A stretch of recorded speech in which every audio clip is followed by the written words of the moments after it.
साल 1997 में एक फैक्स राजनेता जैकब मार्लो को आने वाली बाढ़ की तात्कालिकता का विवरण भेजा जाता है जैक कार्यालय, लेकिन वह और उसके सहयोगी सोचते हैं कि यह इतना गंभीर नहीं है और फिलहाल इसे नजरअंदाज करने का निर्णय लेते हैं। अगर वे वास्तव में गंभीर होते तो उन्होंने हमें संदेश भेजा होता। दृश्य फिर 6 हफ्ते बाद कट जाता है और हम यास्मिना ट्रेमर से मिलते हैं, एक दृढ़ और तार्किक व्यक्ति जो शहर में रहता है। नीदरलैंड्स में उसके साथ पता चला कि वही थी जिसने फैक्स भेजा था। वह पेशे से एक जल विज्ञानी है। आसपास के दलदलों में पानी के स्तर को मापते समय उसने एक सुंदर माँ हिरण और उसकी झलक देखी। वह बेहतर तरीके से देखने की कोशिश करती है, लेकिन एक लापरवाह शिकारी अचानक उस पर गोली चला देता है। यास्मीन घायल जानवर को बचाने के लिए मौके पर दौड़ती है। यास्मीन को इतना नाराज कर देता है कि वह शिकारी की कॉलर पकड़ लेती है और उसका पहचान पत्र छीन लेती है। हमें आखिरकार पता है कि बाम्बी सच में कैसे है। फिर वह अपने वैन में लौट आती है जहां वह स्थायी रूप से अपने साथी के साथ रहती है। मामले पर चर्चा करने के बाद यास्मिना निजी कमरे के अंदर जाती है। फिर जोड़ा रोमांटिक समय बिताता है। संभोग में शामिल है। दुर्भाग्य से उनका पल बाधित होता है। बाहर एक बड़े हेलीकॉप्टर का आगमन। ये एक मैथ हेलुसिनेशन निकला। ओह नहीं, ये पोलिश सेना है जो यास्मिना की तत्काल उपस्थिति रोम में चाहती है।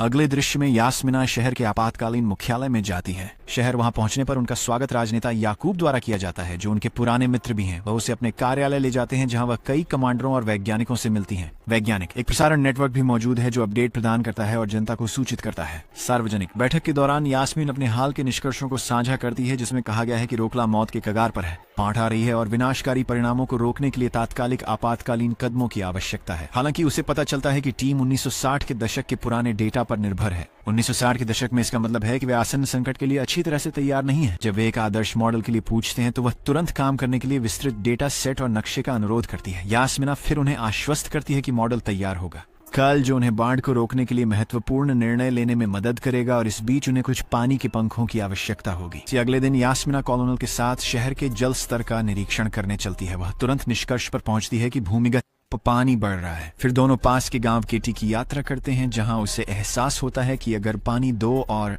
मीटर बाढ़ के तटबंध असफल हो जाएंगे। जांच करते समय यास्मिना एक स्थानीय से मिलती है, निवासी आंद्री रेबाकिस, और बाढ़ के जोखिम पर उनके साथ चर्चा करती है। वह उसके घर के तहखाने का निरीक्षण करती है और पाती है गीली दीवारें जो एंड्रेस को भी आश्चर्यचकित करती हैं।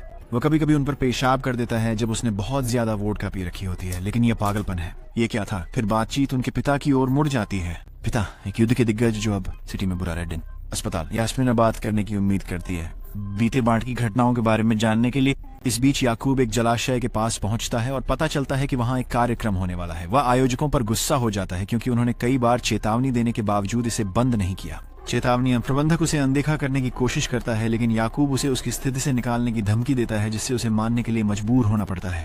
बाद में याकूब एक बेकरी में जाते हैं जिसे एक बुजुर्ग महिला श्रीमती बासिया चलाती हैं। ये स्पष्ट है कि वो एक नियमित ग्राहक हैं क्योंकि वह कुछ ब्रेड के टुकड़े उठाते हैं और जल्दी से के लिए निकलता है 7 वाले अपार्टमेंट में। फिर वह बिस्तर पर पड़ी बुजुर्ग महिला के घर जाते हैं। वह यास्मिना की मां निकलती है। ये पता चलता है कि याकूब वर्तमान में मिसेज ट्रेमर की देखभाल कर रहा है क्योंकि उनका और यास्मिना का अलगाव है। क्या होगा अगर वह और श्रीमती ट्रेमोर का एक अजीब रिश्ता है? अगले दिन यास्मिना अपनी मां को शादी के लिए तैयार करती है। मॉडल योजना और अपने पुरुष समकक्षों के साथ इस पर चर्चा करती है। अपनी खोज के आधार पर वह बाढ़ क्षति को रोकने के लिए तुरंत कार्रवाई करने की तत्परता पर जोर देती है। वह बताती है कि भूमिगत पानी इतना व्यापक है कि पेड़ पीले हो रहे हैं, जबकि उत्तरी राज्य जोखिम में है। शहर का केंद्र सुरक्षित बना हुआ है। फिलहाल के लिए यास्मिना पास के गाँव में बाढ़ तटबंधों को उड़ाने का सुझाव देती है। जो मैंने गाँव वह नदी को स्वतंत्र रूप से बहने के लिए एक मार्ग बनाना है।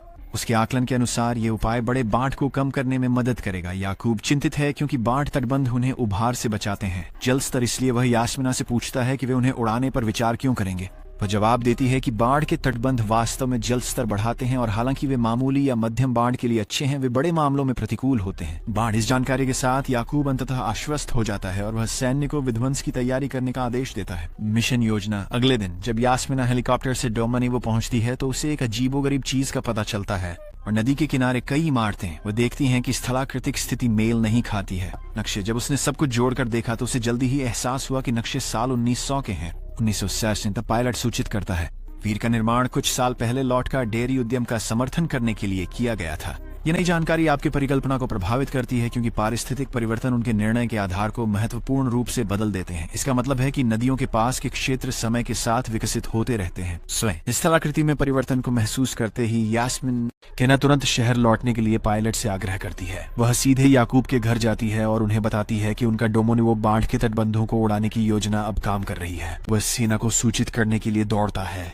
इसके बारे में। हालांकि दामानिवो के दूरस्थ मैदानों में लाइन सही से काम नहीं करती है। जैसे ही वह संदेश को सेना तक पहुंचाने की कोशिश करता है, कर्नल विस्फोट कर देता है। इसका परिणाम लॉर्ड खादरी में बाढ़ आने से होता है, जिससे कई लोग चोटिल होते हैं।